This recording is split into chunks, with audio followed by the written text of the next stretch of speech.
Hi, I'm Gary Striegler, the president of CNS Custom Homes, an author for Fine Home Building Magazine, and woodworking instructor.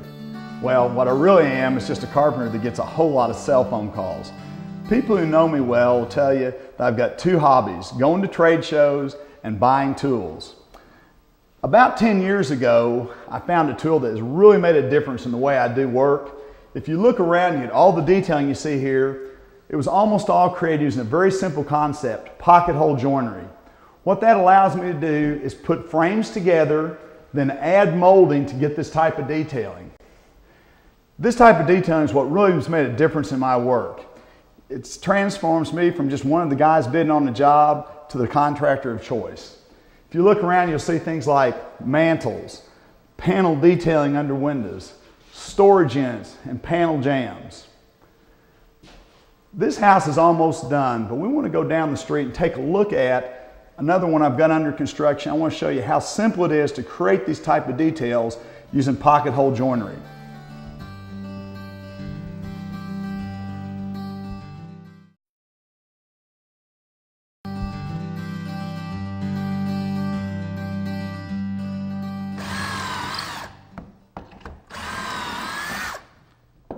That's the first step in making a pocket hole joint. I made that hole using a really special drill bit. It's a two-step drill bit. The first step is it drills a pilot hole on the end, and the second step is it creates a flat bottom hole. That flat bottom hole is really important because these screws function as a mini clamp. If you look at that screw, you'll see that it has a flat bottom on it. That comes in contact with the flat bottom hole that I made here to create the maximum clamping pressure. The pilot hole allows me to line up and go through into the joint using this special self-tapping screw tip. So whenever I'm making this joint, I'm only going to have to deal with this one board. Unlike a lot of other methods of joinery, I'm going to make my cuts on this board, and now I'm ready to put the joint together. I'm going to go ahead and put a little glue on the end of this board that I'm joining, but you probably don't have to. In my experience, the pocket hole joint is as strong as a biscuit or a dowel, even without the glue.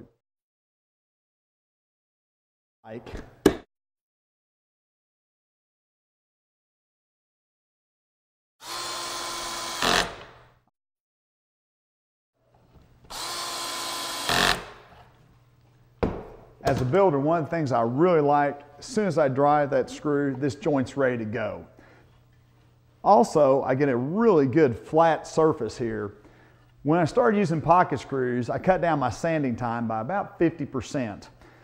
It just always gets you a really flat joint on the front. The clamp helps you do that. Now, there's a couple things that are important that you need to know. Those screws do create a tremendous clamping pressure. That means if I've cut this board at 2 degrees off, it's going to pull the joint together at 2 degrees off.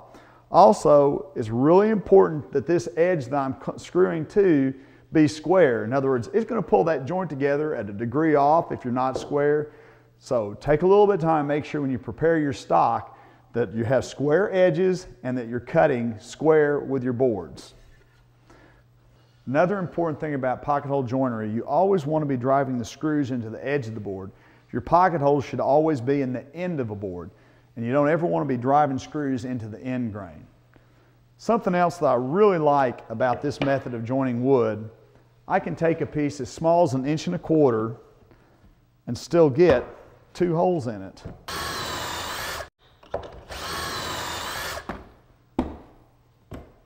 The way that I used to make this joint, I would have had a cut coming out each side of this board.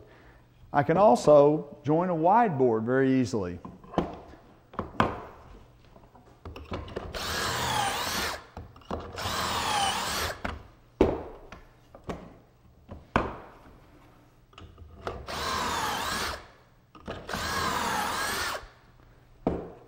Another thing that I really like about using pocket screws to put together joints, I get to deal with each joint individually. So when I'm putting the pieces of a face frame together, I don't have to worry about getting all the joints pulled together and then clamping them and waiting for the glue to dry before I can unclamp it.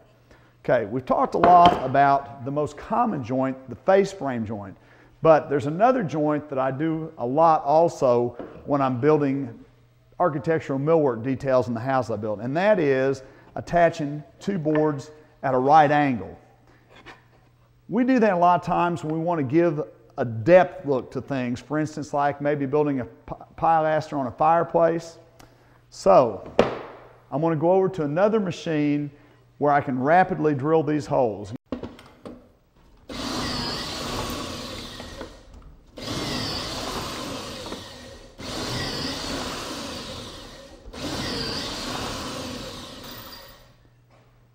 Another important thing to remember, you don't want to drill these holes any closer than an inch to the end or it may split out the board. There's two ways that I can make this joint. One would be that I can use a special clamp called a right angle clamp. I'm going to go ahead and put some glue in this. Especially on an application like this, to a certain degree the glue acts as filler. And again, I'm only going to get as good a joint as I've prepared the surface of the two boards. Okay. Again, this right angle clamp has a peg that fits right into the pocket hole. I'll adjust that just a little bit. I like to leave the board back just a little bit so that I can flush trim it with a router later. What I'll do is put a screw on either side of where I have the clamp. Boy, you can see how that's pulling that joint together. There's a lot of times when I do this application where I may be putting together 8-foot long boards. Now you can imagine how many clamps it would take to do that. But using the right angle clamp and the pocket screws, I've got a whole series of clamps that hold it together, and I'm ready to do the next step immediately. Another way to make this joint is using the bench clamp, which is going to hold the board down while I put the pocket screws in. And really all that's doing is holding things in alignment for me because the screws are pulling the joint together. Now that's ready to wipe the glue out and either flush trim it or sand it.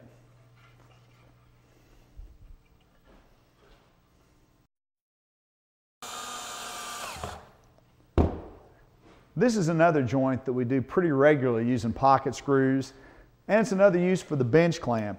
As you can see, the bench clamp is pushing down on this molding and keeping that molding just as tight as it can be down to the work table.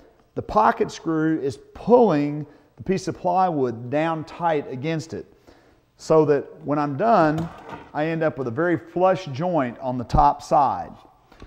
Again, a lot of times you're adding long pieces of molding to things like shelves, or another example where we'd use this application would be putting a molded edge on the front of a fireplace mantel. If this piece were going to be used as a shelf, we'd want to fill these holes. Kreg makes special plugs for that purpose. They fit in like this. Of course, I'd want to have some glue in it if I was going to leave it in there permanently. Then they can either be sanded down, or sometimes I'll use a router to route it very close to the surface and then finish sand it. Those plugs are available in several species of wood to match whatever type of material you're using if it's stain grade work.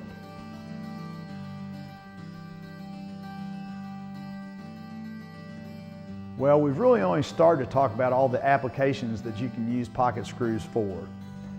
What I really liked about what first caught my attention when the first time I ever saw a Kreg jig was it allowed me to use the same technology that they were using in high production cabinet shops. Still a simple concept. You use a special drill bit to create a pocket, and then you put the joint together using a special screw that's designed to exert a lot of clamping pressure. And again, for me, the greatest benefit is you put the joint together, you get a joint that needs very little sanding, and it's a strong joint you're ready to work with right away.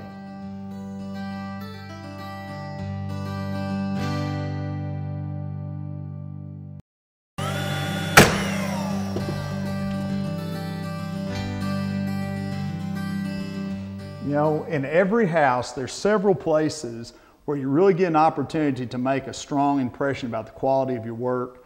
The staircase is one of those places. You want to make sure though that you make a good first impression. One of the ways that we do that, there are two things I really believe in using on a stairway like this. One is using lots of construction adhesive and then using lots of pocket screws.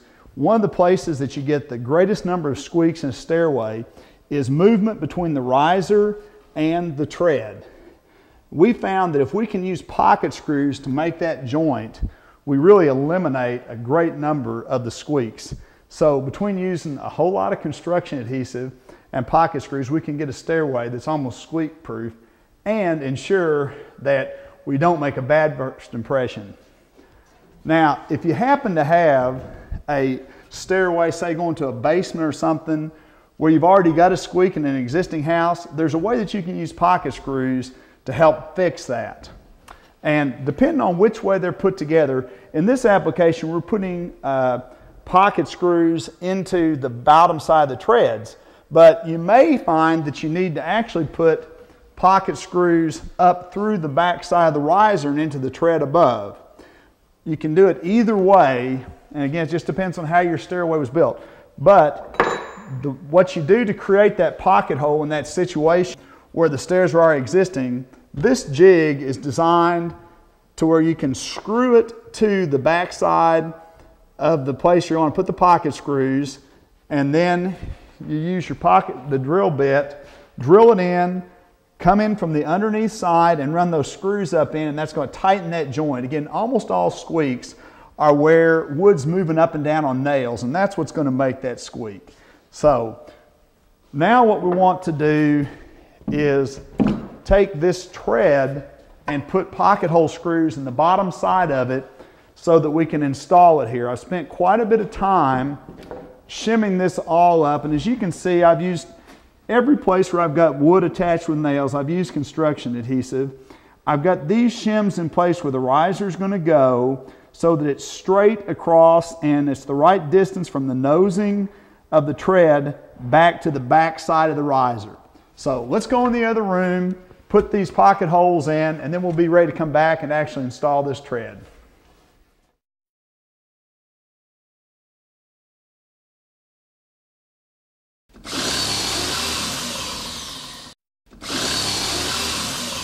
This is a little bit tricky, but I'm trying to put just a little bit of construction adhesive on the back edge of this riser in between each of the stair stringers. And I don't want to get enough to where it comes out the front, but if I'm careful, I should be able to get it to push up against the tread above it and give us even a little more insurance against squeaks. Okay, now I'm only going to nail this at the top, and that's so that we'll be able to actually get the bottom squared up when we run the pocket screws through the tread into it.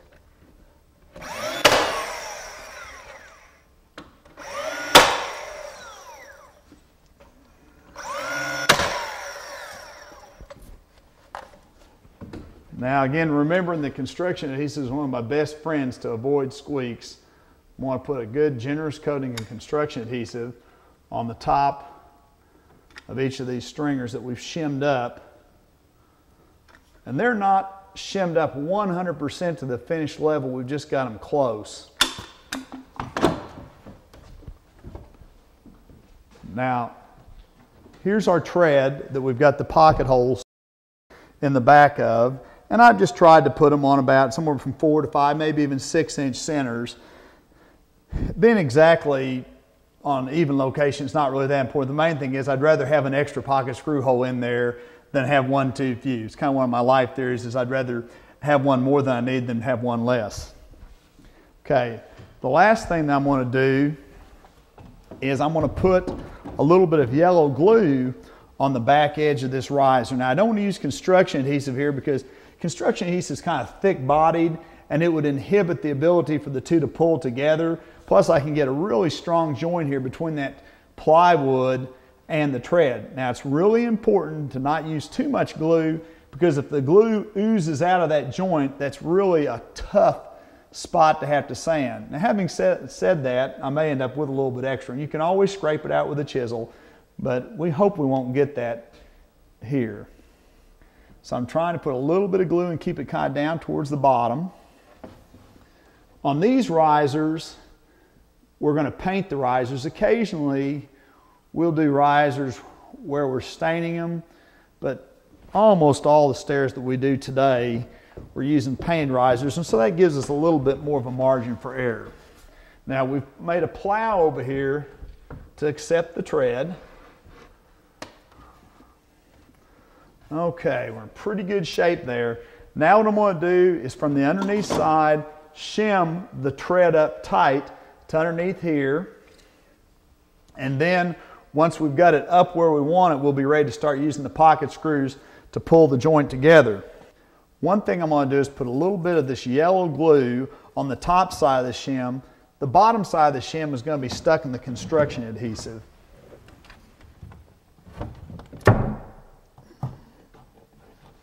That's got that up really nice and tight. Okay, so I'm ready to go ahead and put one screw in, the farthest screw to the left that I've got, and to pull that joint up.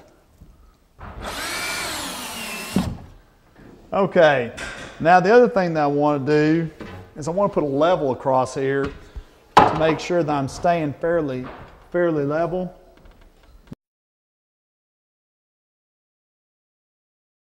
Okay, now I'm just going to run all these screws in. And again, because the back side of the tread is a square edge, as these screws are pulling in, they're creating a square joint between the tread and the riser.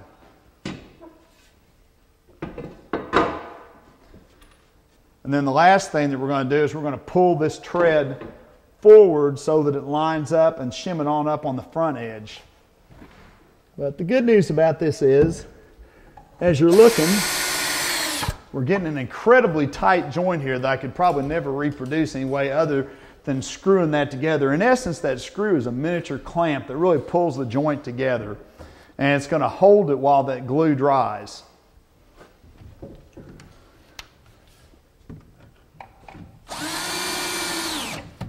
Okay, I think I've got all the screws in.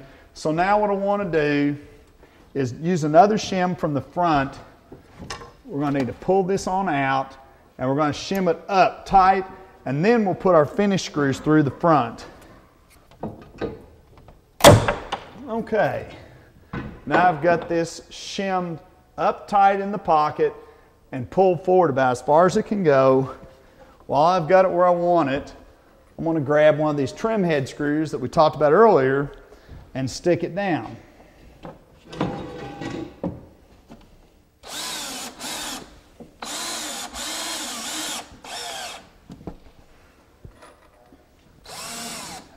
Another method that you can use to fasten stair treads down is to drill something like a 1/2-inch hole, and then after you put the screw in that hole, put a plug back in there.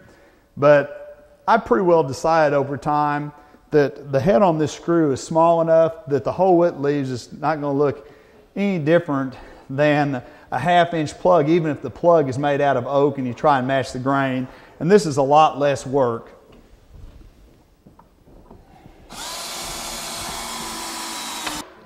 One of the things that I'll try to do is on any run like this, I'll try and get the two extremities of the run where I want them, and then I'll just use a straight edge to make sure that everything lines up in between.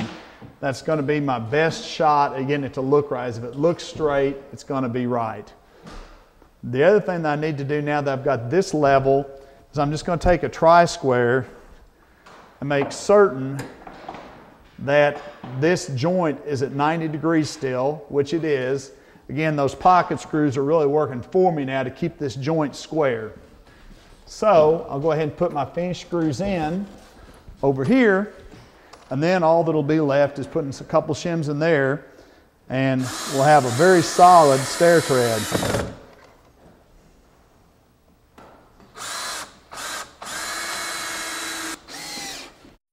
Pull down just a tiny bit.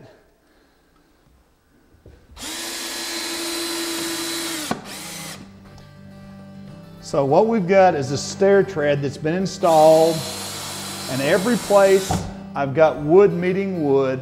We've got glue and screws holding the joint together. So this gives our best shot at having a nearly squeak-proof stair.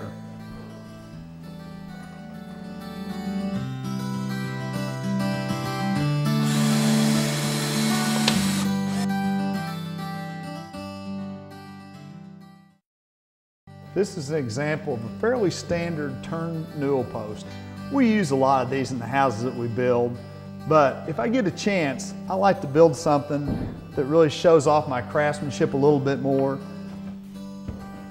This is a very basic frame and panel construction detail, but we'll take 4 of these and put them together to make what's called a box newel.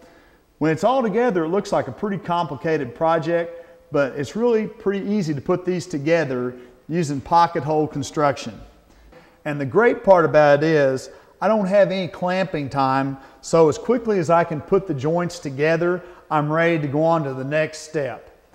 We'll also use pocket holes to attach a couple of the components together. Again, what we're looking for is the ability to create a really strong joint quickly and without the use of a lot of hands and clamps. It's important to remember that the plywood that you place on the back of this newel post has to be cut on a 45. That's so that as we put the frames together, the pieces of plywood don't run into each other. We'll be able to get a better look at what I'm talking about when we assemble the first newel post. Another thing that's really important to remember is you want to design your newel post in such a way that there's enough room for the handrail, and the handrail actually is going to be fall into this part of the post. But it's important to remember to leave enough room for that handrail to hit in there. Later on, we're going to go back and cover a little bit about layout. But what's important to remember right now is this newel post is really just going to be 4 or 5 simple components. We'll have the 4 frames that we'll put together. We're going to have some moldings that go around the bottom. We'll have some moldings that go around this part, and then we're going to have a cap. Again, when it's all done, it's going to look like a pretty complex project, but really all it is just a simple set of steps that you have to follow to get a great end result. The first step that we're going to need to do is to cut all the pieces to identical size. Again, one of the great things about this type of construction is we're making a lot of repetitive cuts. It's going to be important to get those exactly the same size. That's why we're going to use a very special setup on our saw to make certain that we have identical size pieces.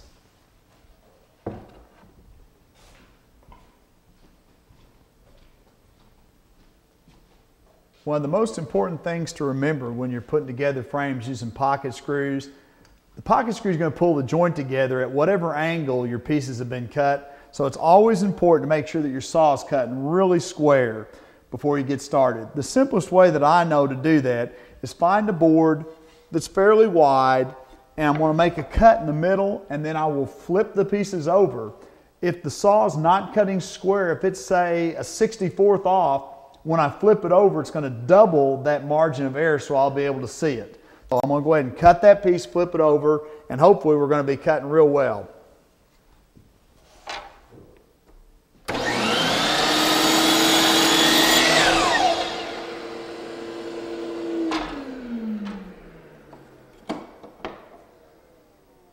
Okay, I can't even see any gap in between there, so this saw is cutting really well. So, we're in good shape on that. Now, the next thing that we need to do is get a stop system set up so that we can cut the same exact length pieces, or extremely close to the exact same length pieces. What that means is all the openings are going to be the same size, so all these pieces of molding are going to be the same size. Again, it's just paying attention to small details are going to make all the other steps that follow a lot easier. The length of this rail needs to be 6 inches. Now, all the fence systems I've used before all have one issue that you have to deal with, and that is you can't really set the system up to cut anything less than about 12 to 13 inches. The way that I get around that is I cut a block that's 10 inches long, so in order to get a 6-inch finished piece, I'm going to set my guide system over here on 16 inches and lock it in. And so with my 10-inch piece against it, when I bring the board over against the 10-inch piece, I'm going to always end up with a 6-inch finished piece. Now, one of the things that's always important to remember anytime you're using a miter saw, no matter what kind of cut you're making, is don't let sawdust build up on the bed of the saw. And here's going to be especially important not to let sawdust build up here, because if I start getting a pile of sawdust up in here, I'm going to end up with a board that's too short. Another thing that's very, very important when you're making this type of cut, you want to keep the saw in the down position until the blade stops moving. If you start raising it up with the blade moving, you may start launching pieces. In the worst case scenario, you could end up with a piece wedged in the saw that would damage the saw or the blade.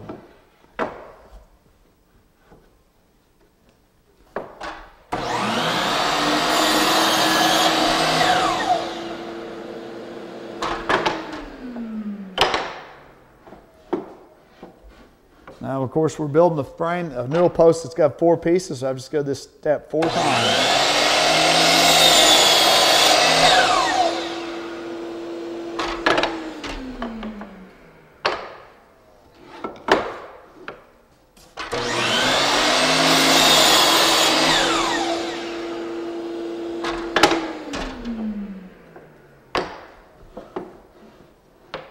And if I've done this right when we get through, all the pieces should be exactly the same length. And that's pretty close. Now that we've got those pieces cut to the same length, we're going to go over and put the pocket holes in the back of them.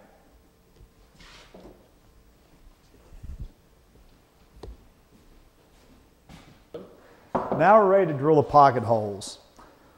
One of the great things about pocket holes, I only have to deal with 1/2 of the joint. If I was using biscuits, I'd have to do something to each of the pieces. But with the pocket holes, I'm just going to drill holes in each end of these pieces. And this guide allows me, it's a stop block, which allows me to center the pocket holes on the piece each time. The clamp's going to hold it in place for me. And then I'm just going to drill a couple holes.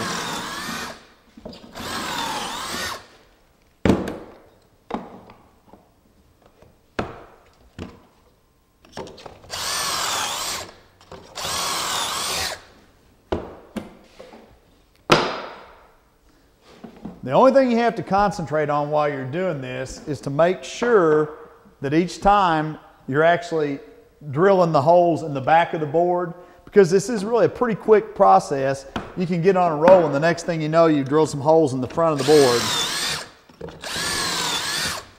Sometimes I'll even take and put, like a pencil mark or an X or something on what's going to be the back of the board, so that I know if I'm not seeing that pencil mark, I better not be drilling.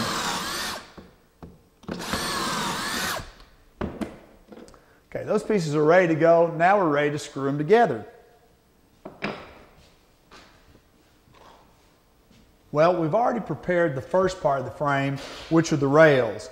The second part of the frame are the stiles. I've marked the locations where the rails are going to be put in on the stiles. The thing that's most important to remember about these stiles, they've got to have good square edges. Again, just as the pocket screws are going to pull the joint together tight, whether it's on 90 degrees or not, if these edges aren't square, we're not going to get a flat frame. So one of the things I'll usually do is run my stile pieces through a planer, and that also gives me a very clean edge, so I'm going to get a good joint. Now, you have to start with a piece that's been ripped on the table saw with a blade at 90 degrees. The things to remember: start with a good cut with the table saw, run it through a planer to get a good smooth edge, and you're going to have success. Really a pretty straightforward process. Okay, now this clamp is going to really help us to put the joints together. We'll be using a special screw. This screw has a self-tapping end on it, so I don't have to drill any kind of pilot holes. That's one of the things that makes putting frames together with pocket screws go quickly. I don't have to do a lot of special steps. Once I've got the screw holes drilled in the rails, everything's going to go together rather quickly. I usually go ahead and use some glue. Probably wouldn't have to. The joint that I could put together using just the pocket screws is going to be stronger than a dowel or a biscuit. But I still like to put some glue in there. It just makes me feel better about it. All right. I'm going to position the piece where it's centered underneath the clamp. Put a little bit of glue on it. Now you can also do this using a face frame clamp that Kreg provides, but I'm kind of spoiled. I just love using this clamp. It always works better when you have the drill going forward. We're using a fine thread screw here because we're going into oak. They also make a coarse thread screw which will work on softwoods. Now I'm going to tell you, that's just a joint that's just about ready to be put together. Take very, very little sanding. It's also an incredibly tight joint. If I'd been using biscuits or dowels or something, I'd be about an hour away from a tight joint. I've instantly got a tight joint. So I can just keep on going. You can put a little bit of glue on that joint just to make me feel better about it.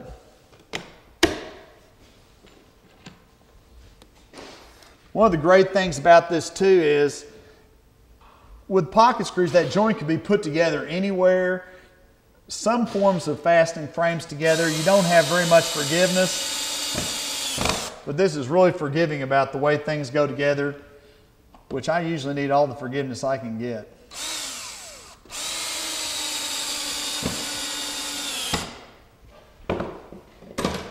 I keep working my way down.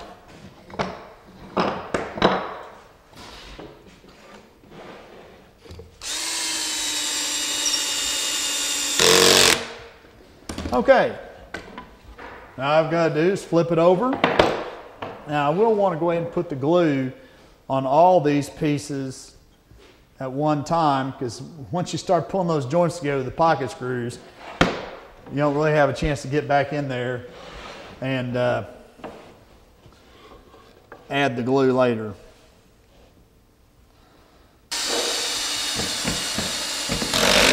Okay, let's see how our joints turned out on the front. The amazing part is the first joint I ever put together with the pocket screw was that good. It's really a simple process. For about the first 5 or 6 years that I was using pocket hole construction, everything was putting together butt joints like this where you've got 2 boards flat. A few years back, Kreg tool developed these right angle clamps, and it's a tool that we have really started using a lot. It's kind of changed the way we think about putting a lot of things together. What they allow you to do is to join 2 boards at a right angle like this.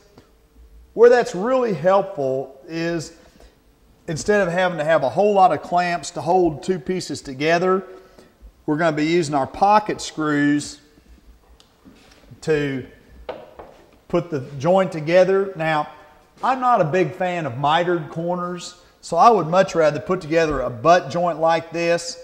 There's not a really good way that I know of to actually glue and clamp a long mitered joint like this together, but if I put this joint together using pocket screws, I end up with a very, very good joint. It's a very strong joint that's not going to move, because I've seen times when I had a good 45 joint, but then over time it opened back up. I've never had a joint like this that's put together with glue and pocket screws open back up. So that's why I like to do this. Now Larry's going to be helping me here. I could do this by myself, but it really helps to have someone with you. Also, anytime that I put together a joint like this, I want to put it together with just a slight bit of an offset, and then I'm going to come back, wipe the excess glue out of the way, and flush trim it with a router bit. Now we're going to be using 2 of these clamps so that we can just work our way right down the board. All right, Larry, if you just kind of hold on to that for a second. Now again, the peg of this clamp is going to go in to the pocket hole. Now I need to knock that back just a little bit. Okay, good. I'm making sure I have that little bit of an offset that I was talking about.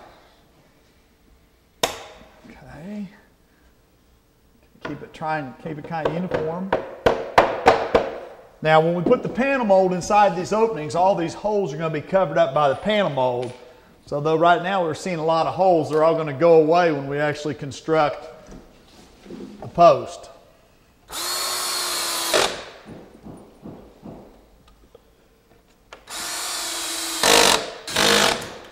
All right, we've got that together. What I'm going to do is just wipe this excess glue. Occasionally people ask me, what's all this mess on my nail apron? It actually takes about 15 years to get your nail apron to look like this. Okay, now we're ready to go ahead and we're going to attach another piece on the other side, and then we'll be ready to, for the last piece, we'll go ahead and use some clamps to clamp it up. It might be possible to get inside here with a right angle drill and do it, but we're just going to go ahead and use some clamps for the last piece. Right now we're going to go ahead and attach another frame in exactly the same way to this other side.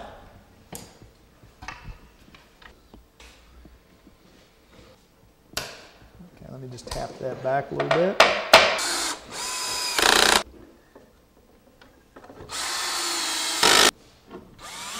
Okay, that's the last screw for this side. We're going to attach the other face in the same way. The only trick is, because we're going to have a little bit tighter access hole to work in, we're going to have to use a shorter driver, and we'll either put it in a right angle drill or we'll put it in a ratchet. But the same process, just a little bit harder to do. Before we put the fourth panel on, we're going to add some glue and put the plywood backing on these two. A lot of the strength of holding these panels in place will be done by the moldings that eventually finish up. Yeah, Larry, can you reach through there? We don't have a whole lot of overlap, and that has to do, again, we're trying to make certain that these plywood panels don't bump into each other in the corner. Okay, we've got some 1 1/4" brads here that we're just going to shoot a few of them in.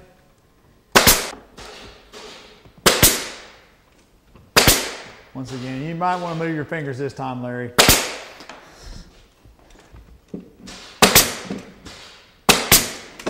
Okay.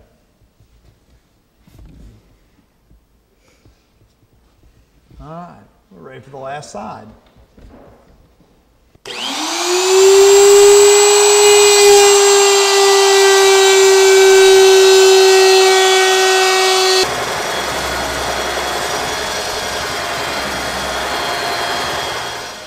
Okay, we've got a great joint here. It's almost invisible, and the reason that the joint's that tight is the pocket screws are holding the wood together, and we paid close attention to the details to start with. We made sure we had good square edges.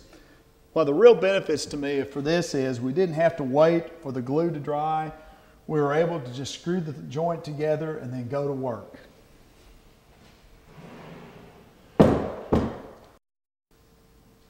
Getting ready to make an important piece, the cap for the Newell post. We're going to route this edge onto this piece of oak. Now I've got the piece of oak clamped to our workbench using the large bench clamp, and I've got one of the wider opening face frame clamps down on that end. Now, because this is a really large router profile, it's important that I make 2 passes to get the cleanest cut, and also it's going to be a little bit safer. The first pass that we're going to make is called a climb cut pass, and I'm actually going to go backwards from right to left with the router. I'm not going to try and keep it pushed all the way against the edge of the board, but I'm just going to go take a cut going backwards to take part of it off, and then I'll come back going the traditional left to right to get the final cut that we want, the smooth cut.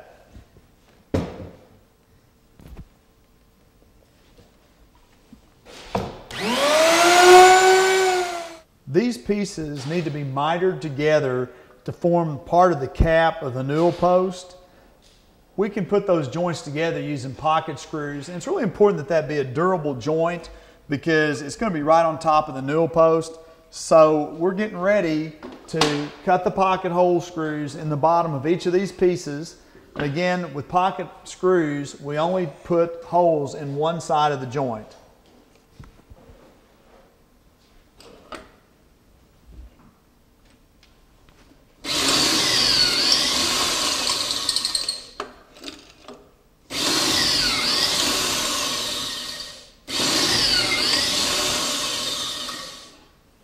If I was using a dowel, I'd have to be incredibly accurate where I was putting the holes. But with the pocket screws, as long as I make sure that the hole doesn't run out on the inside edge where we've routed it, I can put the holes just about any place I want.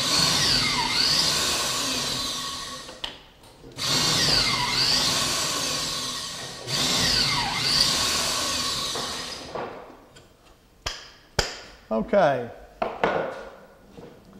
Now the most important thing is going to be making sure that we get all the pieces put back together in the order that we indexed them.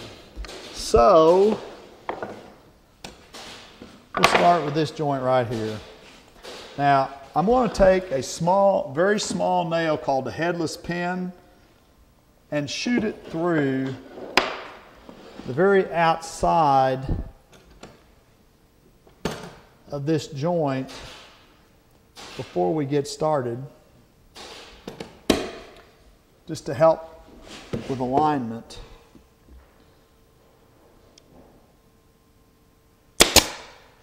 Okay, now I'm going to move the clamp just as close as I can get to where I'm going to put the first screw in.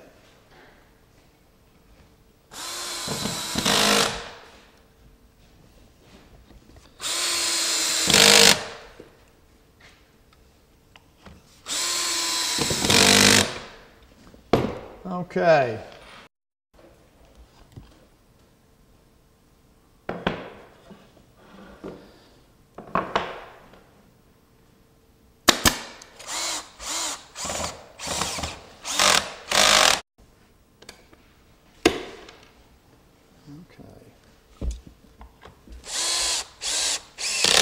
Oh man, look at the way that thing pulled together.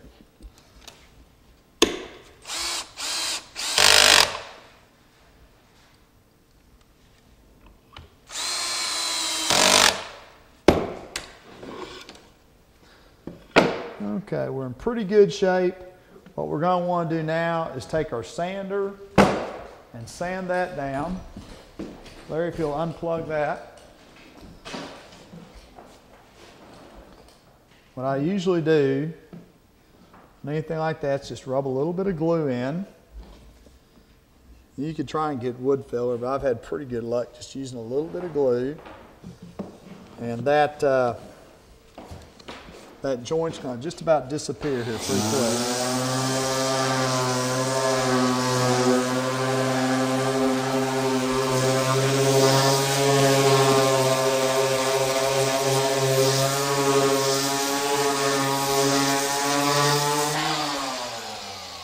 Okay, the second piece of our cap is going to fit over this, so really all we're going to see is about the outside 1.5 inches or so. We'll go ahead and work a little bit of glue into all these.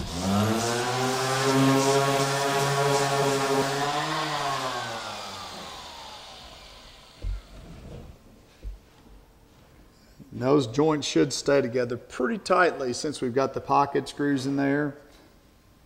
These are wide enough boards. A person might want to think about sealing the back of them a little bit.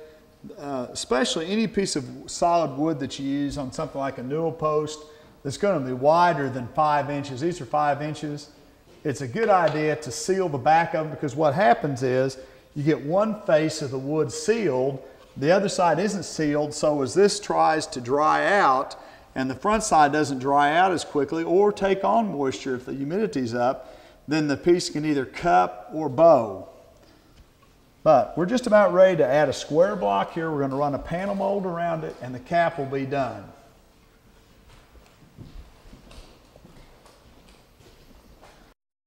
Okay, we're down to our last piece of panel mold on this Newell post, and it needs just a little bit of work to get it to go in.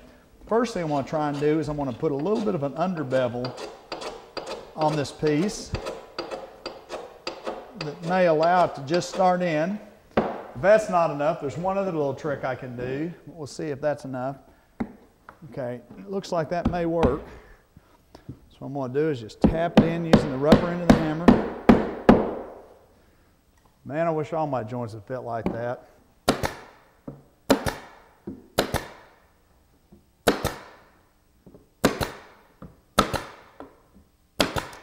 Okay, now the last thing that we need to do is put the cap on.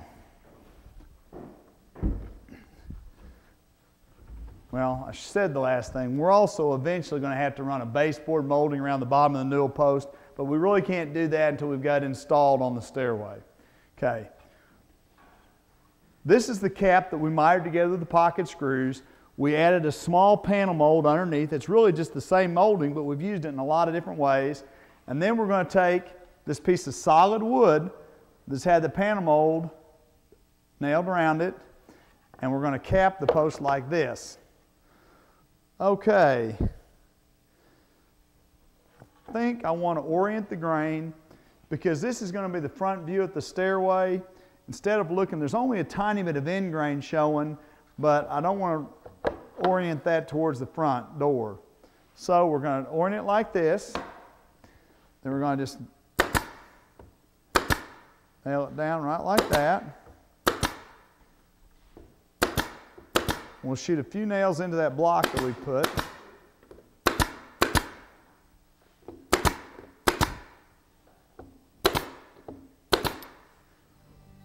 I think we're just about ready for the painter.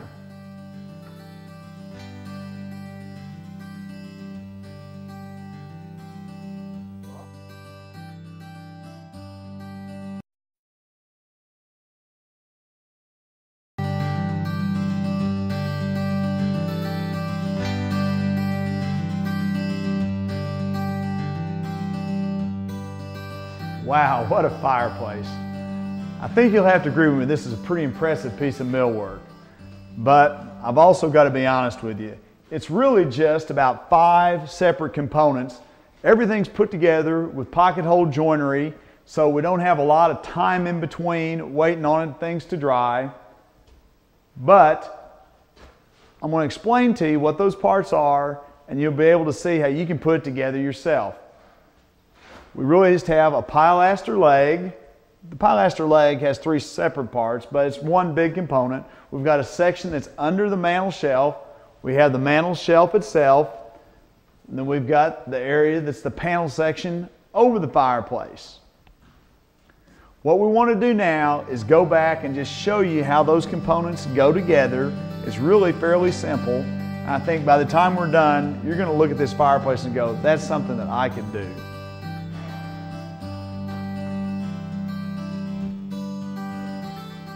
Everything about this fireplace starts with these large pieces that I call the field pieces. They set the boundary for all the other components and the pilasters attached to it. This fireplace is going to be paint grade.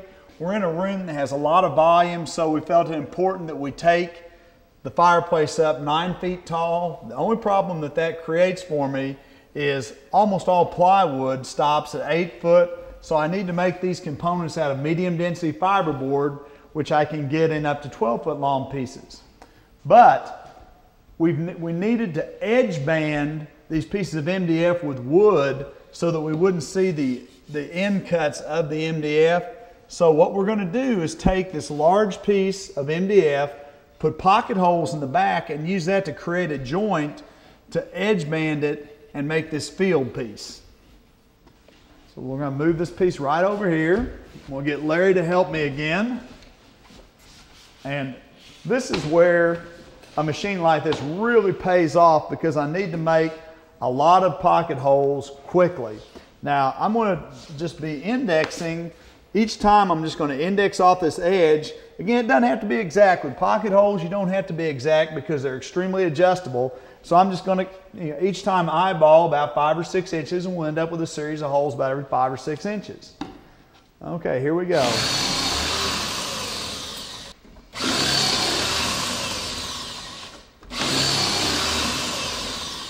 All right, now we're ready to put this piece together. Well, we better be careful. We're going to swing around here and knock somebody out.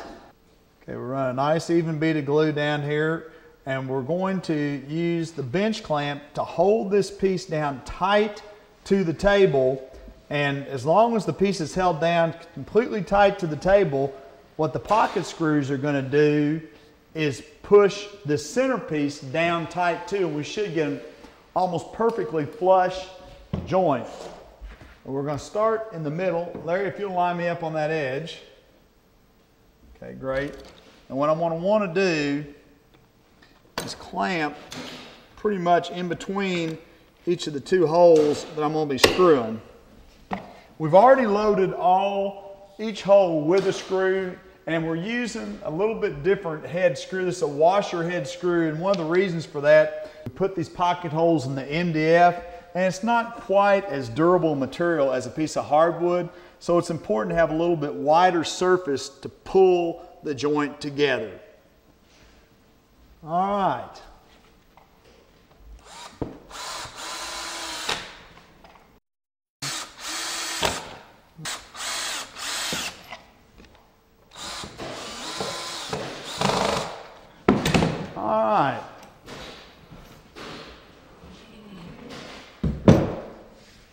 So we've got a joint that's almost perfectly flush, just needs a little bit of sanding, and we'll be ready to take it over, install it on the wall. In just a minute, we're going to show you how do we attach this to the wall.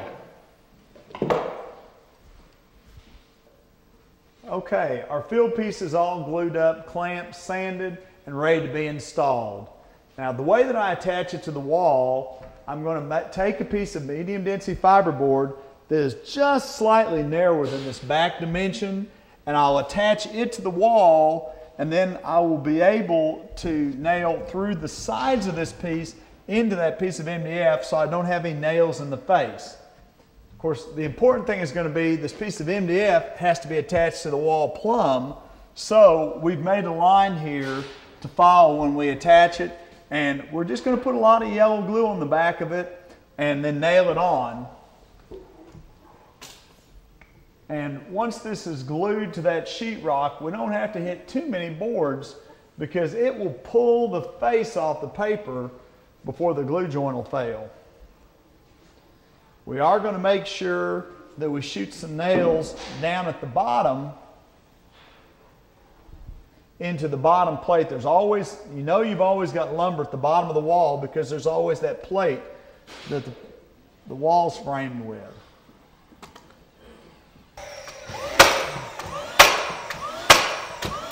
Of course, there's almost always some framing here at the corner also. Larry, are we right in there? Yep. Okay. Okay, it's going to slip right in there.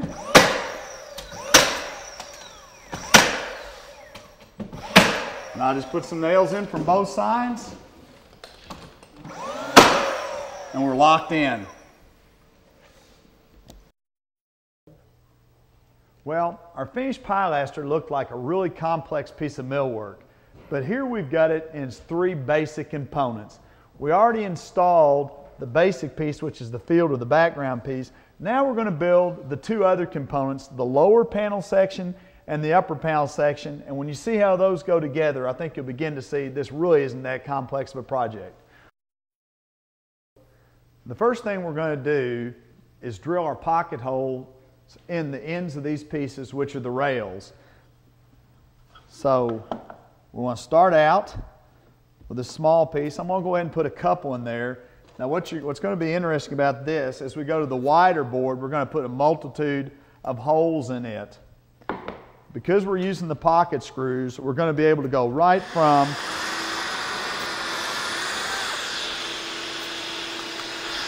one step to another. Won't have any downtime for clamping.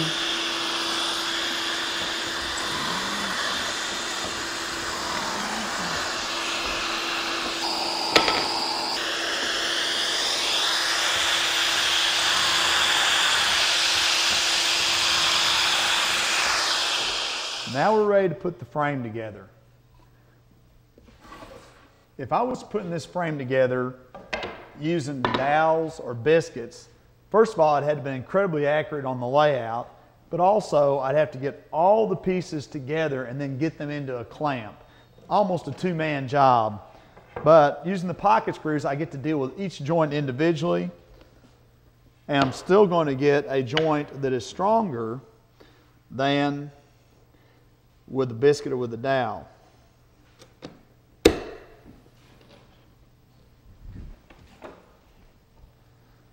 Again, that clamp is putting pressure on it to hold the joint where it lines up. And then as you can see, it just sucks it up tight. I want to end up with a very flat joint on the front.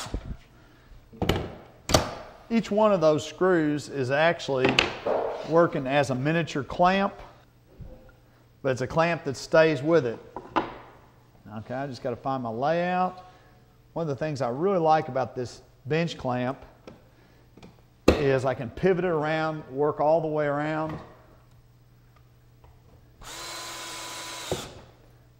And it turns this into a hands-free operation.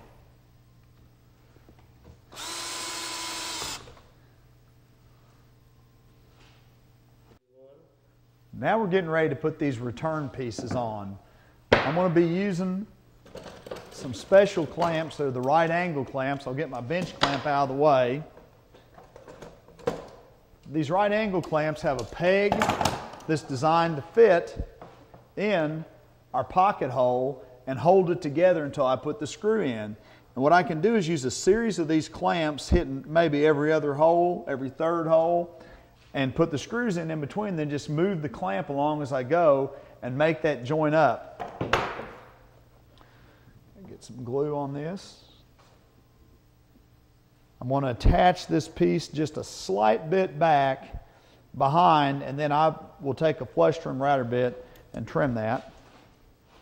The pocket screws are going to push it out just slightly as it goes anyway. So about right there is where I want to be. I can tap it back just a little bit if I need to. Flush that end up. I'll get a second one through here.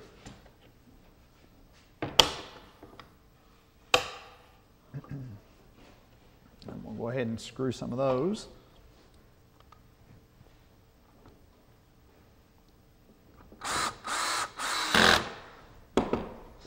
And I'll pop the clamps out. Put some screws in those holes, and I'll be ready to kind of walk my way on up the board.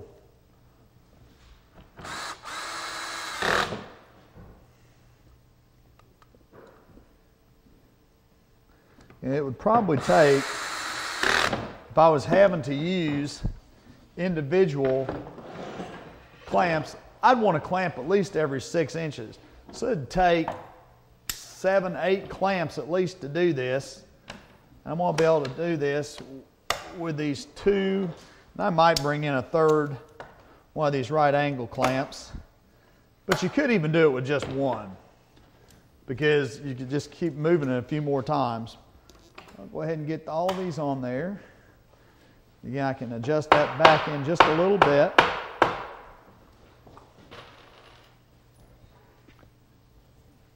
And once I've made this joint, because the pocket screws going to hold the joint together, I'll be ready to just wipe the glue off the outside, go right on to doing my flush trim router step, and then sanding it, and we'll just keep on rolling.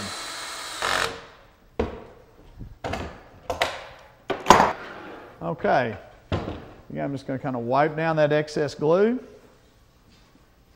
We'll be ready to flush trim, sand it, and go on to the next step.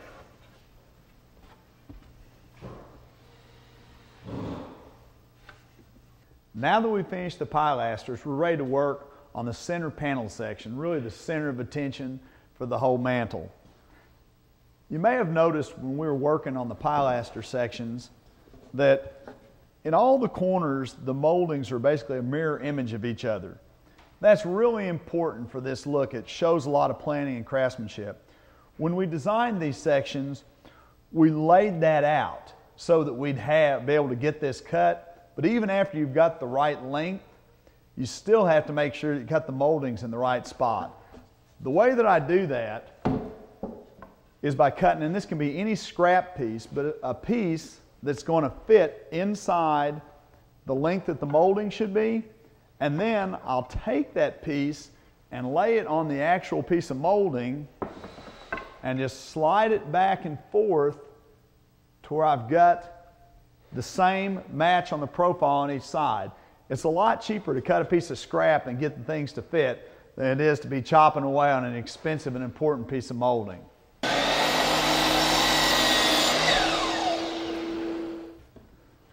All right, it's just dragging a little bit on the way in. That's just the way that I want it. Now, I'm going to go ahead and reproduce this for the other end. And one of the things that we want to make sure we do too, again, this helps you really get good miter joints. So I'm going to take my block plane and just slightly put a little bit of back relief on these joints.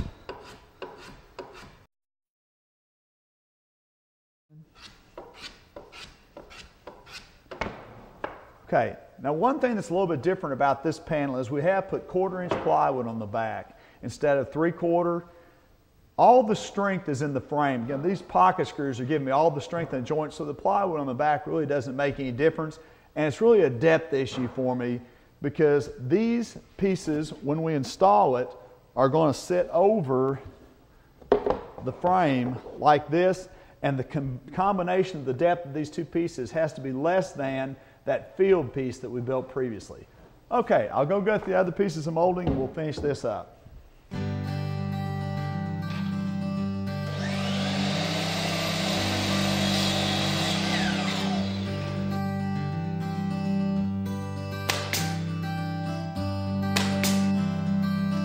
We're starting to work on the actual mantel shelf now. I always like to make my mantel shelves out of plywood. That's because as boards get wider, they're less stable. So if I can use the two pieces of plywood with a molding edge banded to them, I get a much more stable mantel shelf.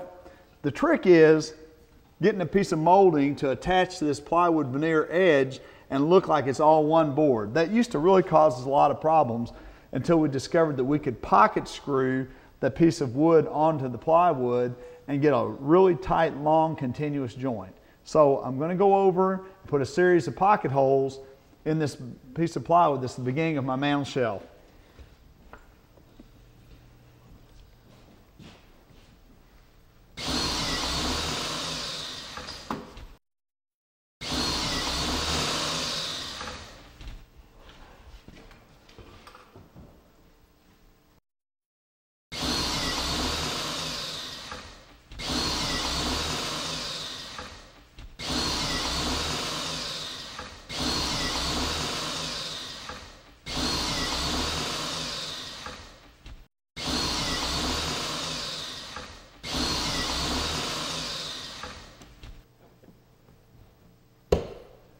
This bench clamp is going to allow me to make the attachment between the plywood and the molding. The bench clamp keeps the molding pressed down tight against this metal plate so that when the pocket screws pull downward, they're going to pull the plywood down tight to the metal plate also, and we should have a just almost perfect alignment that will need very, very little sanding. Now, I want to check and make sure that I'm the right length, so I'll get that lined up and come down to the other end and check. Okay, good. We're just where we want to be. So I'll put a good bead of glue on this edge, and then we'll start screwing it on. Yeah, I think I put these holes probably about every 4 inches.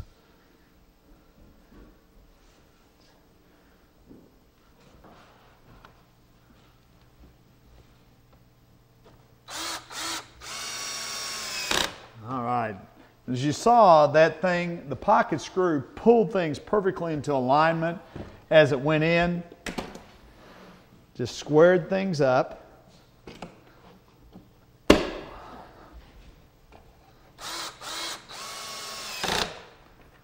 Go ahead and catch this one while I'm going.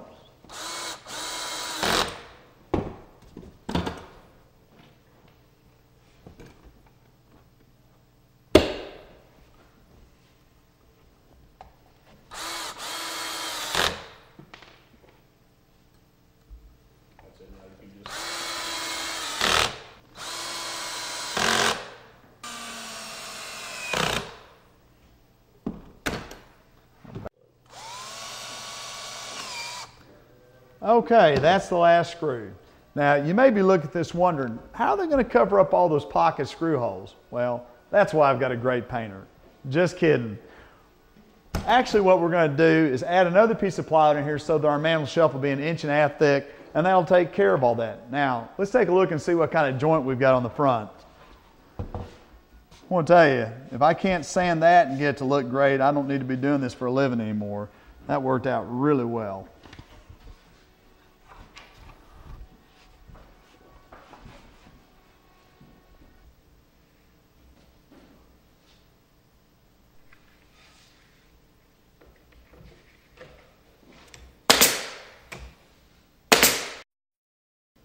Now we're ready to install the second piece of the pilaster leg. We've put a nailer block in place on that first piece, the field piece. So I should be able to come right over. I'll just kind of try to use my foot to elevate it up to about the right height. Now this piece is a little bit shorter than, or narrower than what's inside here. What I'm going to do is I'm going to be nailing from both sides to try and kind of keep it centered up.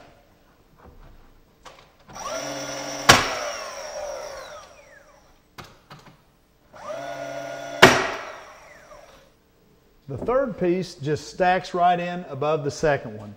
Now, I'm going to be doing some nailing straight through the face.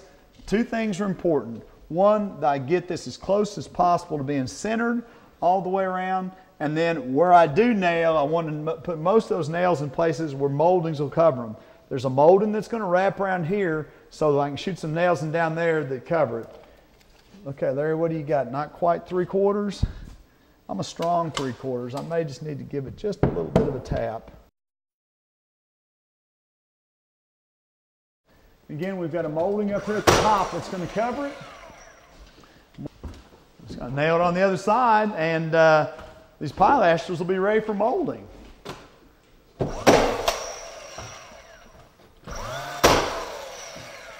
And up here where the crown will cover it again.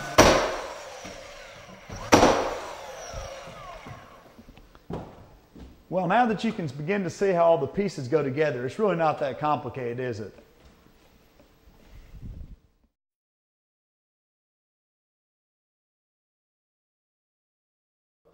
With the pilasters complete, our next step is going to be mounting the actual mantel shelf. With this portable jig, I can adjust the depth of hole I drill so that we can use these 2.5-inch screws and run a screw into each stud. We've laid out where the studs are, and I'm also going to run a screw out each side so that we'll be attaching to the pilasters on each side. I've already adjusted the stop collar for the 1.5 inch deep. And again, what that does is I'm going to be centering that hole in this 1.5 inch thick mantel shelf that we've got.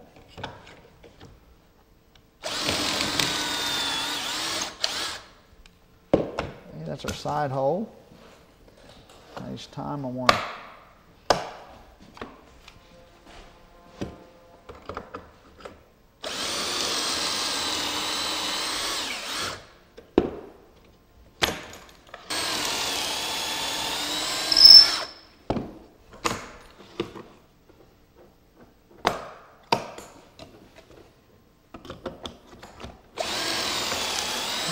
one more hole for the other end.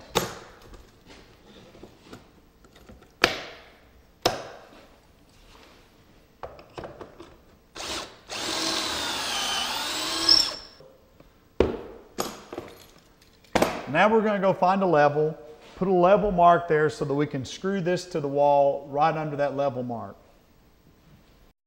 We're just starting to ease the mantel shelf in.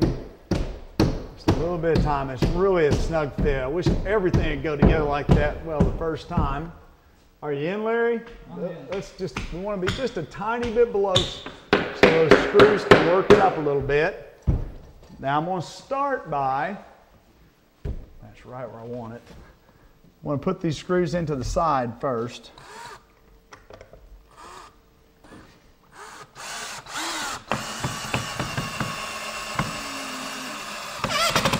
Oh yeah.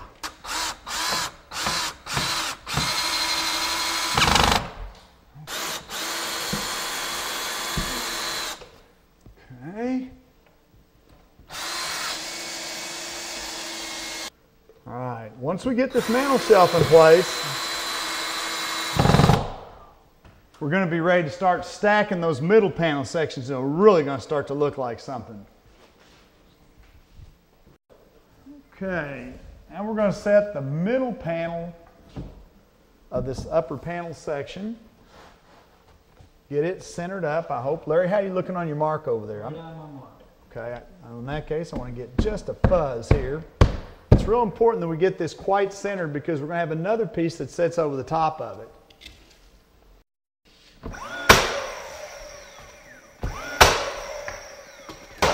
All right, Larry, if you'll hand me those filler pieces.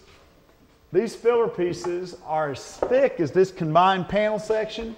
We're going to stand them over here in the corner and nail them in.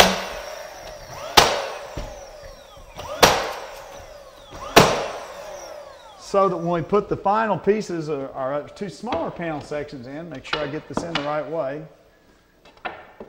they'll sit in there level.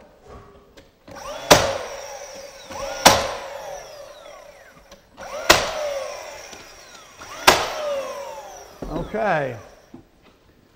Now I need to make sure I'm keeping the bottom sections in here right. Okay, now we're really starting to get to the showy part.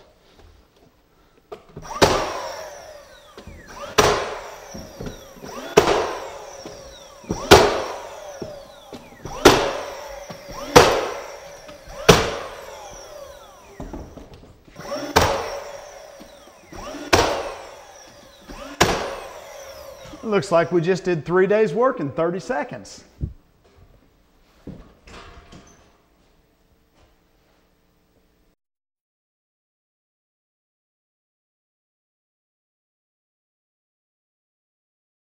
The hammer can't pretty well take care of.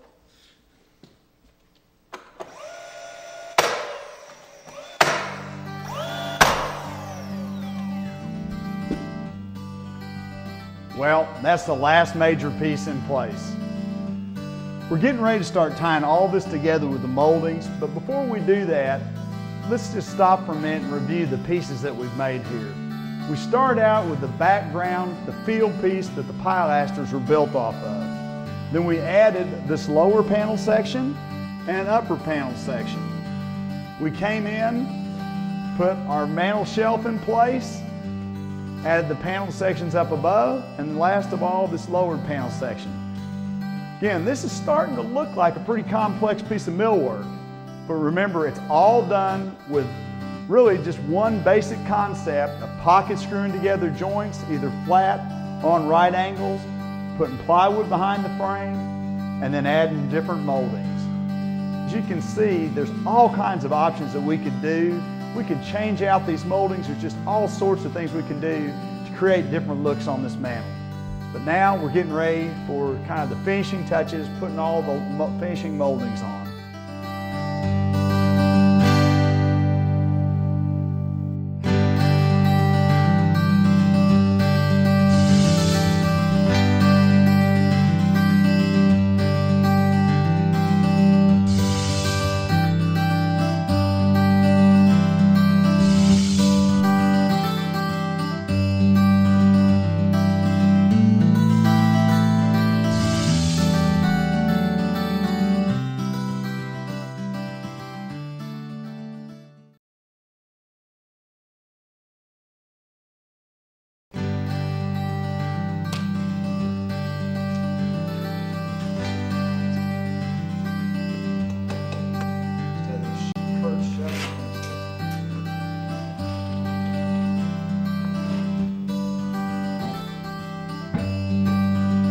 Well, we just finished our layout on this panel section for the wainscot. One of the things I love to do to dress up a room, whether it be in a remodeling situation or new construction, is put wainscoting on the walls. Now, this wainscot detail is created using a face frame that we pocket screwed together, a piece of 1/4 inch plywood that fits inside the frame, and then a panel mold. I've done this hundreds of times, and I still never get tired of seeing that detail go up on the wall. Now, one of the other approaches to doing this, which would be really hard to do, would be to do true raised panel construction. But with a true raised panel construction, first of all, we'd have to have 3 expensive shapers and a lot of tooling, expensive tooling. Plus, we would be spending time gluing up raised panels, which is an extra step. The lumber for raised panels is more expensive than this plywood. And the other thing about using plywood is dimensionally stable, where I can put a really wide piece of plywood in and not have to worry about shrinking or swelling. But a raised panel, once you get past about 20 inches, you have to really start thinking about problems with shrinking and swelling. So there's a lot of reasons to do this type of construction with the frame, put together the pocket screws, and then the plywood. For this application, we're going to be fitting the plywood in between the face frame, but there's several different ways that it can be done. We could put the plywood on the back of the face frame. The only thing you have to worry about when you put the plywood on the back of the face frame is on your door openings, everything that you add to the back of the face frame starts to push you further and further out towards the front of the casing trim. We've actually added a backband detail here, so if this had been a remodel job, what we might need to do as our first step would be to come in and actually add an additional piece of molding to all of the openings so that when we brought our wainscot detail into it, it has something to die into. One of the real advantages of doing this construction with pocket screws is we're going to be able to put this frame together right here on the floor, and instead of us wrestling with a lot of clamps and try to get this long section all together at one time, we're going to deal with each joint individually. Then we're just going to flop it over on its back, sand the face frame, we'll spin it around and put it right in place on this wall. And I'm going to have one guy, Jeremy's going to be helping me. If we had tried to do this with a more traditional method of joinery, like say dowels or biscuits, something like that, this would have to be at least a three-man job. Plus, once we put it together, we'd have to go take an hour, hour and a half break while we waited for each section to dry. So we're getting ready, we're going to screw this together, and we'll get started towards putting a really wonderful wainscot detail on that wall.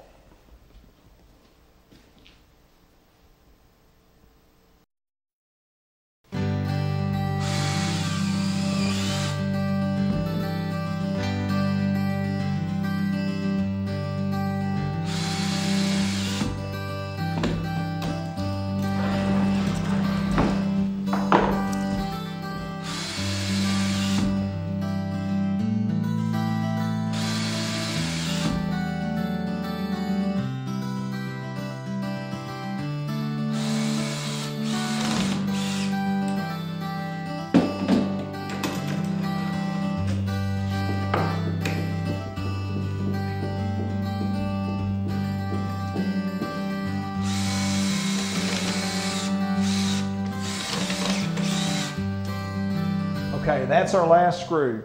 Since these joints are being held together now by the pocket screws, we don't have to really wait for the glue to dry. We're going to go ahead and flip this frame over right now and start sanding. And actually, as I look at these joints, there's not going to have to be a whole lot of sanding done because the pocket screws have done a great job of flushing the joints up on the top. We're going to sand this and we're ready to put up on the wall, fit our plywood.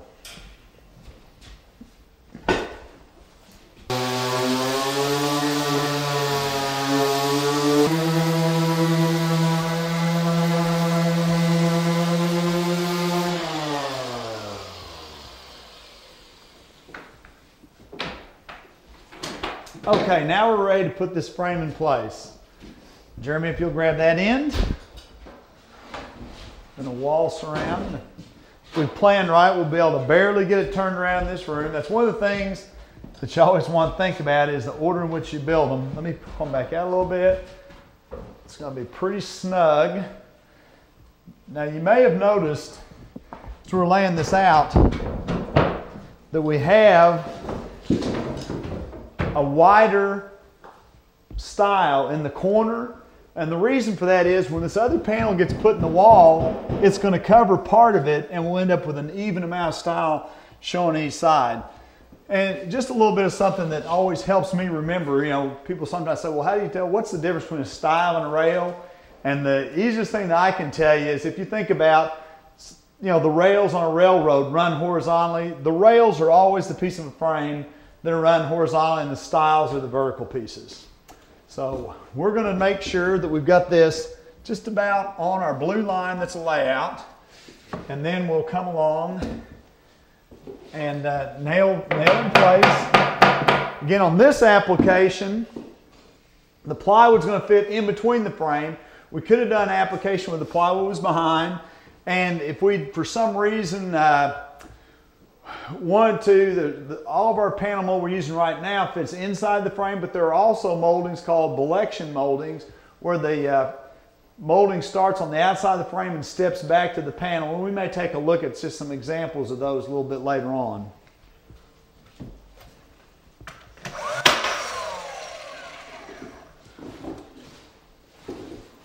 Just raise that up to the line a little bit.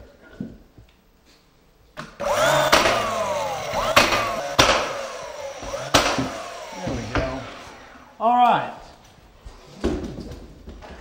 Just like in the past, I'm going to put 1/4-inch plywood on with just a little bit of yellow glue behind it.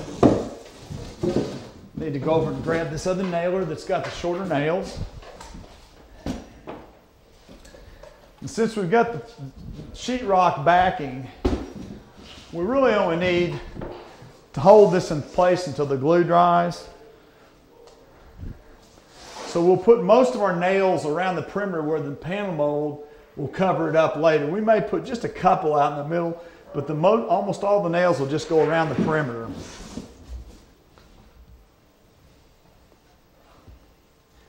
I probably wouldn't want to use construction adhesive in this instance because it tends to just be a little bit thicker and it could hold the piece out. We're going to want to try to, as best as possible, get the exact same amount distance between the plywood out to the face of the molding of the style. I'm shooting these nails at a little bit of an angle so that they'll engage through the most of the sheetrock. I've been paying a whole lot of attention where the studs are,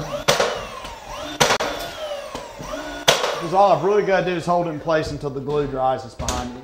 All right, you're gonna now.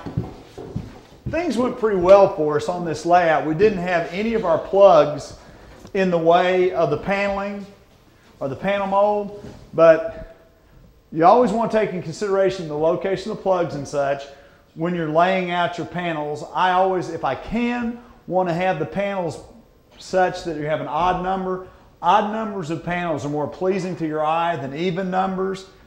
So if I can, I try and lay it out to where I get odd numbers of panels and try and keep relatively close to the same size panels all the way around the room.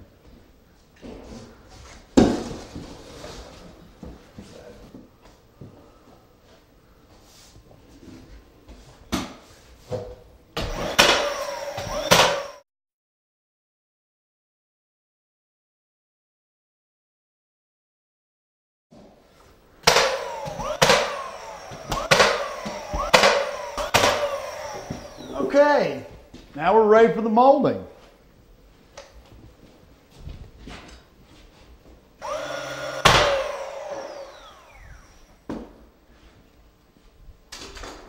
Well, that's the last piece of molding on that section of wainscot.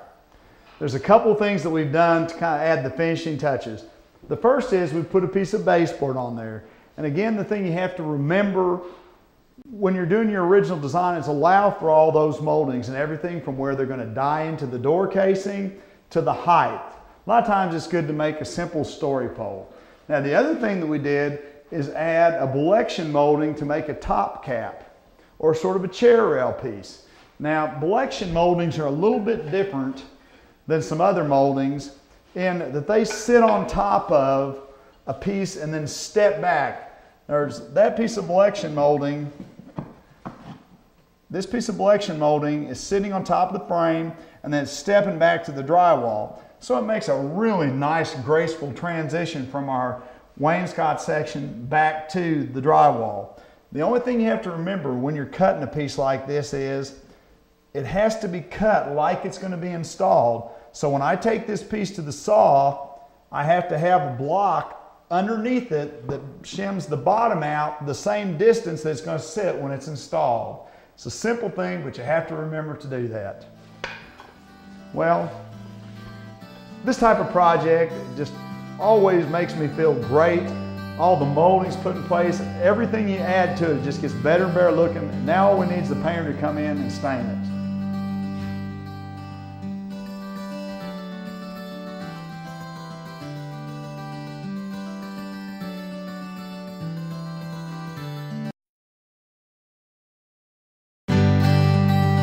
Doorway's been bothering me a little bit.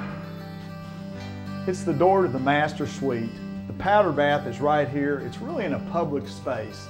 And although it's already done, I think I want to change it. What I want to do is do something to this door to make it seem more like the entrance to the master suite than just another door in the hallway.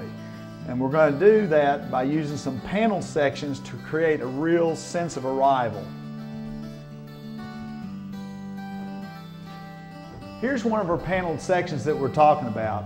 If you look at the back of it, it's just a standard frame that we've pocket screwed together. Now we have put 1/4 inch plywood on the back. The 1/4 inch plywood is really important because if we were to put anything thicker than that, we'd get too much material to get it in our rough door opening. But what we're going to do is really simple. All we need to do is remove this door stop. We're going to split the door jamb down the middle, and we'll be able to reuse the part of the door jamb that has the hinges and simply pocket screw it onto this frame so that we'll be using part of the old door frame, part of the new. And what that's going to do for us, when we come down that hallway, the door will be back here, and we're going to have this really nice panel opening that says this is the master suite. It's not the public part of the house. And from the inside, once we get it all put in, we'll have a panel section that goes up to this crown mold. So we're going to have extra detail on the inside and a really nice extra detail on the outside too. All we'll need to do is remove this door stop, then we'll split the jamb down the middle. We'll just reuse this part of the door jamb and pocket screw it onto our existing panel. Well, here's the hinge piece off the old door jamb that we're going to attach to our panel door jamb. We put a little bit of a shim here between the fence since this material is slightly thinner. And that just going to space it out and change where the holes come out in the material.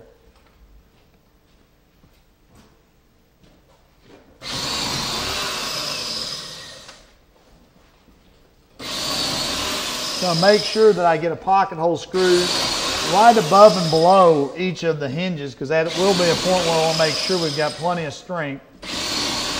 And those pocket hole screws will add a lot of strength in those locations.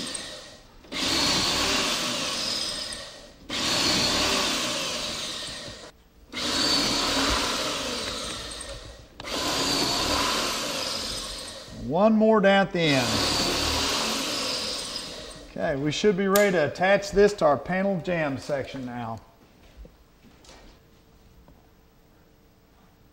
Okay, now we're going to glue this piece to the edge of our panel jamb. What's going to be really critical is that the piece stays pressed, that this jamb piece stays pressed down flat against this metal. The pocket screws are going to pull our extension piece tight against it. So let's go ahead and lay that flat, Larry. I'm going to swing this around. I may have to adjust this just a little bit for the ones down this end since I won't be on the plywood. Yeah,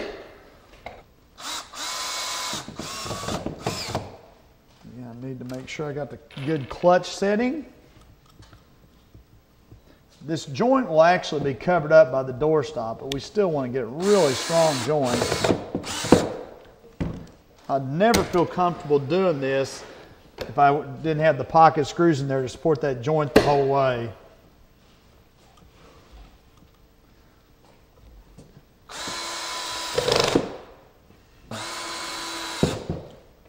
We're using the washer head screws again here.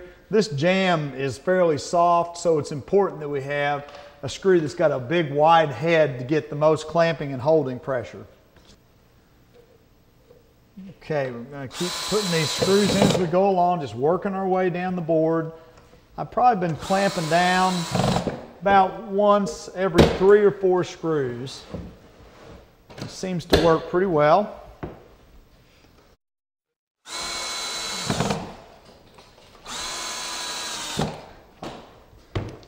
Let's get this last one down on the end.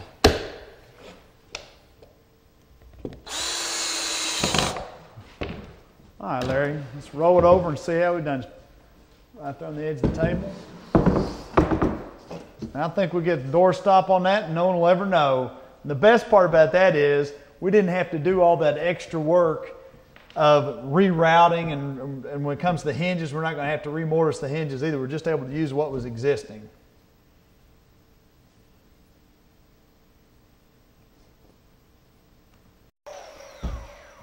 Okay, we've got our panel door jamb all nailed together. Now we're going to stand it up, shim it in place, put the trim on it, and we'll test fit the door, and hopefully everything will go just right. You ready, Larry? Kick this end in a little bit. We've got to kick them.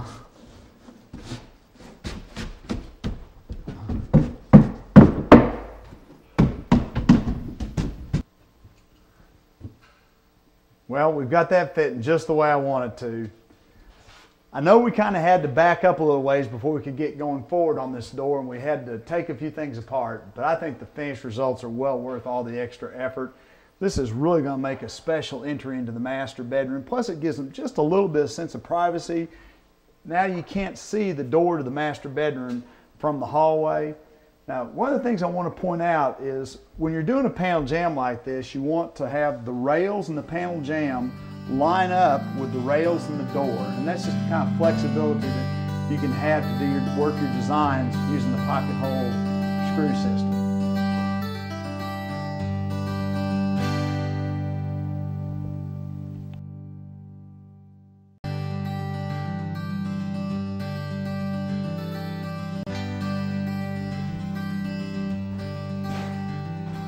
Several years ago, we were building a house, and the people had 3 daughters. They asked us to do some things around windows really that were similar to this. The project just turned out so well that I've decided to include something like it in this house. What it really did is it combined 2 of the most asked for storage solutions that you can put in the house. One being shelving units on a wall, and the other being a window seat.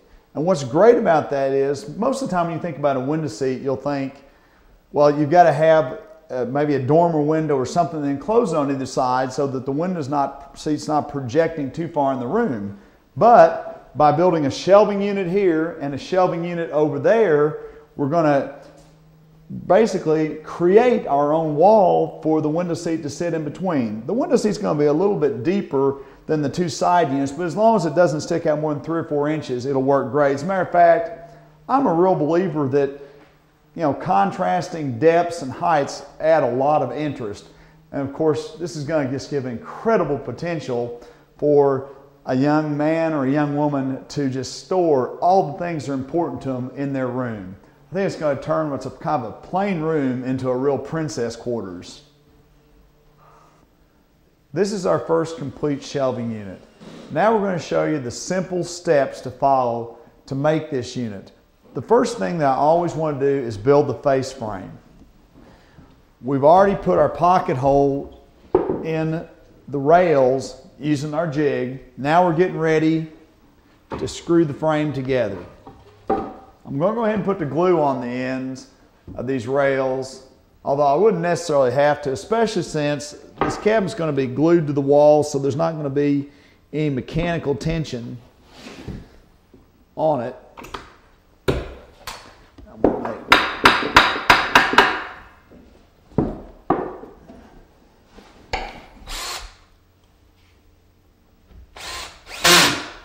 And that clamp is pushing it down tight, so we're going to get a good flush joint on the front.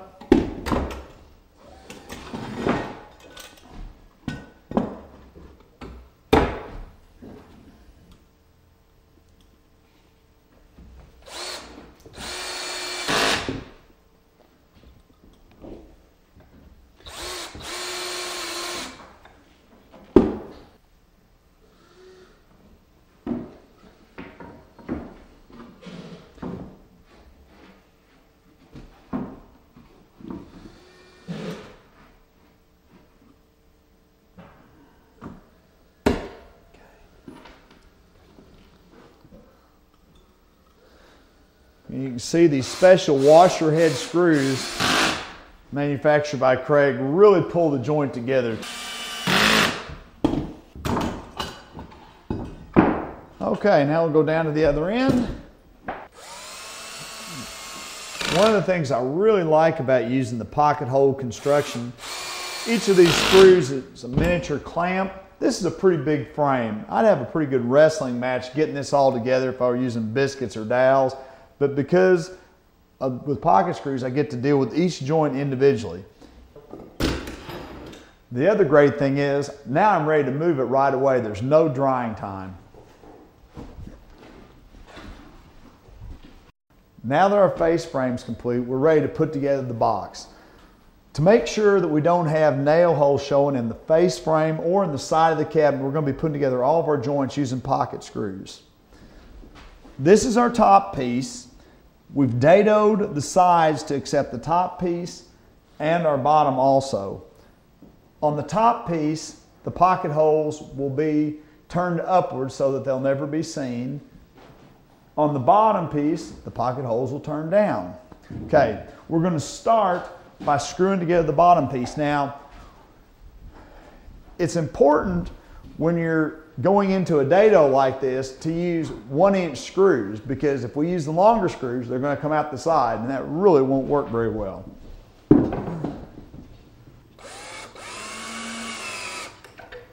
As you can see, the screws are sucking the two pieces together.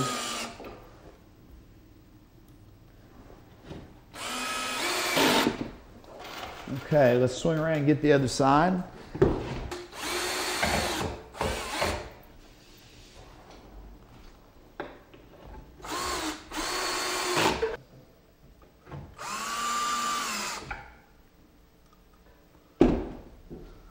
All right, we're ready for our last screw. Then we'll be able to flip this cabinet over. And we'll start working on attaching the face frame to the box we built. The joint that we're going to be making is this one right here. As you can see, that's nearly an invisible joint. The secret to that is making sure we've got enough glue and then the clamping power that we're getting out of those pocket screws. We've put them about every 6 inches, so we've got great clamping force here. It's one of the things I really like about the pocket screws. If I had to put a clamp every 6 inches through there, that'd take a lot of time, a lot of wrestling with the cabinet. Plus, I'd have to wait at least an hour for that glue to dry.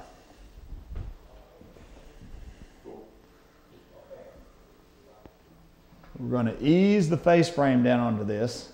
So far, they haven't come up with a tool to help with this, so I've really got to have Larry's help on this. I'm going to leave about a 1/16 of an inch sticking out here, and that's so that I can come back and flush trim with a router after those screws have pulled that joint together real tight. Now, we'll screw in the bottom and the top first, and to do that, we're going to use this 3-inch driver.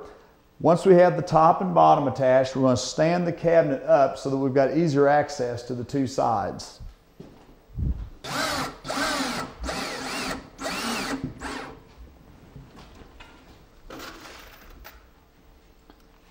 Once we've anchored that corner, we need to reach across and make sure that we've got that same reveal all the way across. What we're really doing there is squaring up the cabinet.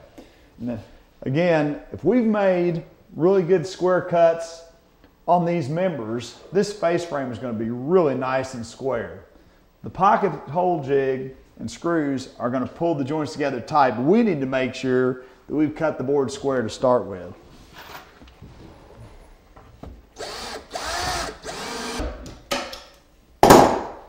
Down to our last screw.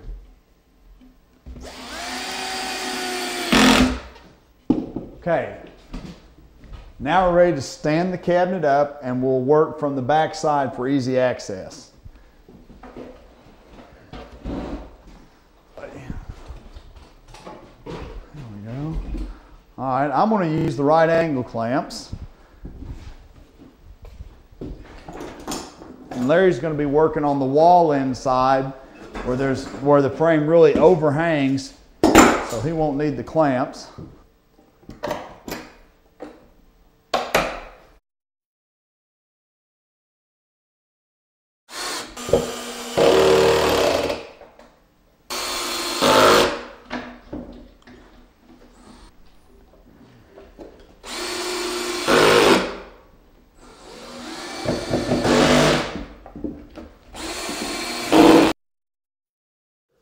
Now we're ready for the 1/4 inch plywood back.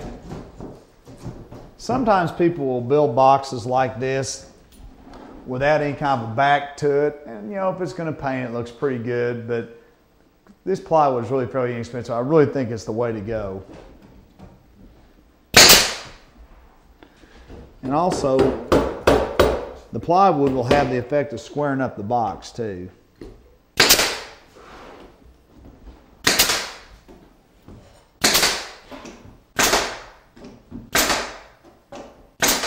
Okay, let's roll it over, and then we'll flush trim the side one more time. One more 1/4 turn.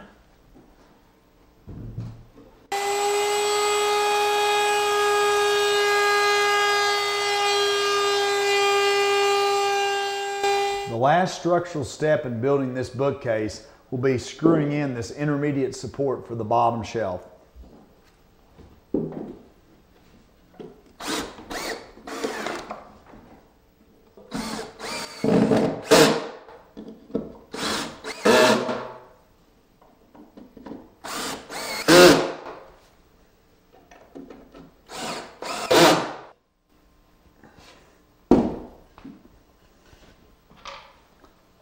Go ahead and preload my screws. We're going to need to fill those pocket screw holes using these special plugs made by Kreg tools. When they're driven in, they're still a little bit proud of the face. One of the ways that we'll take a look at doing that will be by taking a laminate trimmer with an offset base, so that we can reach right up into the corner, and we'll set the bit on the laminate trimmer where it's not quite all the way down flush with the base. If we'd been doing this on the outside, any router would allow us to do that. I'll get that router now. This is the special router that I was talking about. What it actually is an offset base that's just put on a standard laminate trimmer. Now, what I'll be doing is laying this piece of plywood on top of the surface I'm working with, and it's critical, I hope you can see, that the bit is just ever so slightly back of the face of the piece of plywood.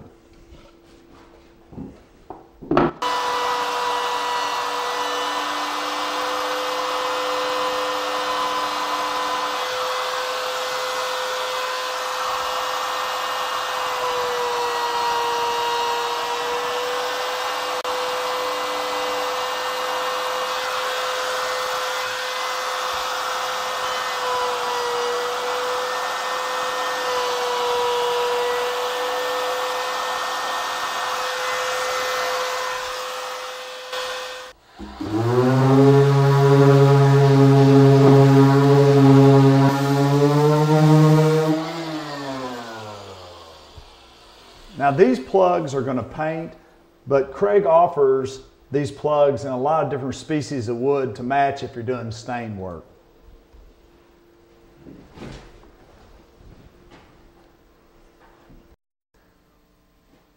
This is the last of the 3 pieces we're putting in the room. It's the window seat. It's put together basically the same way that we put together the vertical storage units for shelving. It'll just be 3 open compartments, and we're going to put a fixed lid on it. We'll take a look a little later on at another option for a window seat, but this is what I do a lot of times. It's a bigger unit, and people sometimes even put cushions on top of it, so we want to have a fixed lid on top of this. Now, the piece I'm holding in my hand is the last structural component that we need. It's called a stretcher rail. And what it does, it fits in between the 2 side pieces and ties the whole cabinet together, plus it provides support for the top and gives us a place to attach the cabinet to the wall. Now, before I started using pocket screws, we'd have to nail through the end of the plywood into the end grain of this. That's not a very strong joint, plus we end up with some nail holes that you see sometimes. But what we do now, put a couple pocket hole screws in there, we're able to turn it to the back, attach the piece, and then the plywood back covers up the holes. Okay, let's slip it in place.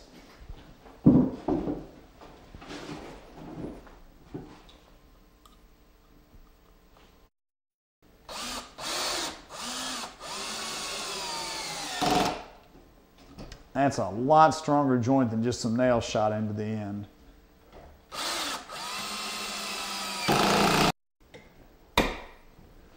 One of the hardest joints to make is attaching a piece of molding like this to the edge of some plywood, but on the other hand, it really makes for a great detail on the lid.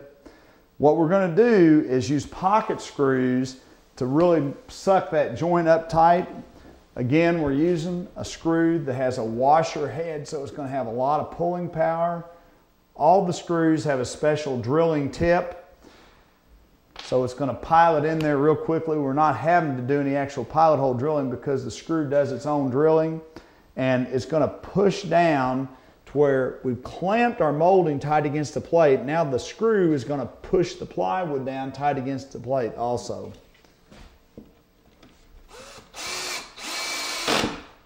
You know, one of the phrases that you hear people say the most often when you get around woodworkers is, you know, you never can have too many clamps. And I guess that's true, but if you're using pocket hole construction, you can get by with a lot less clamps.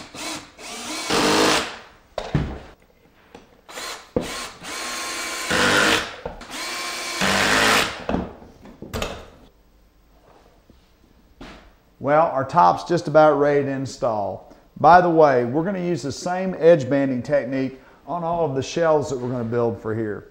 I really like the look of a molding on the edge of a shelf. We've got a great joint here that'll paint up, and of course the reason we're able to do that is because we've used the pocket screws on the bottom side.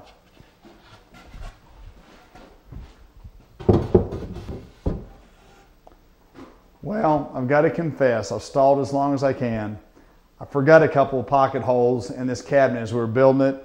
We want to be able to use pocket holes to screw the top down so that we don't have a bunch of nails showing the top, but I forgot to drill the holes. Fortunately, when they designed the new handheld, they had guys like me in mind. So, what we're going to do is run a screw in here to hold the handheld in place. And this is really tight, that's why I had to have the bit already in the jig.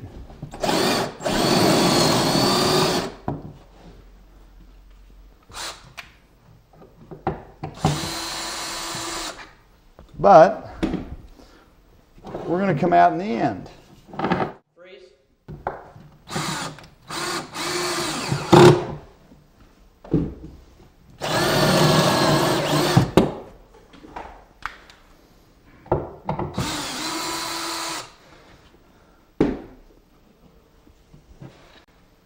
Okay, now down to the other end.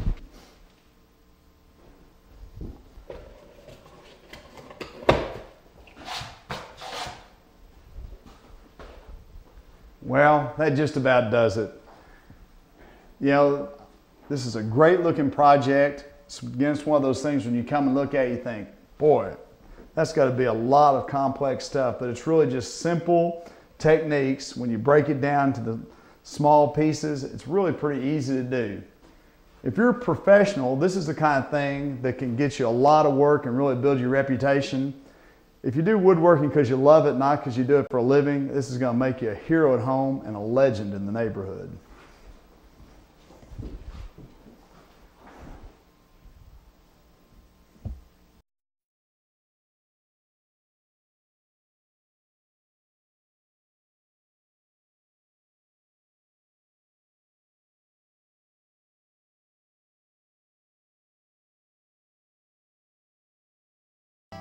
Bonus rooms like this are becoming more popular all the time. And with dormers, they're a natural place to do the other type of window seat that we build. They have a lid that lifts up. Now you can imagine how many things you'd be able to store in a window seat like this. As you can see, we've used pocket hole construction to really firmly attach this edge banding to the piece of plywood, and that's important because this is going to get a lot of use.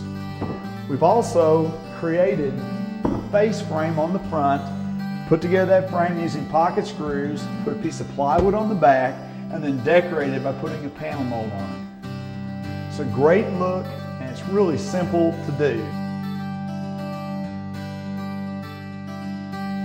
If you'd like more information on how to build that window seat, you might want to check out my article in November 2003 Fine Home Building magazine. I've written several other articles also for Fine Home Building on the benefits of using pocket hole construction. I think you can find those by going to Fine Home Building's website and doing an author search.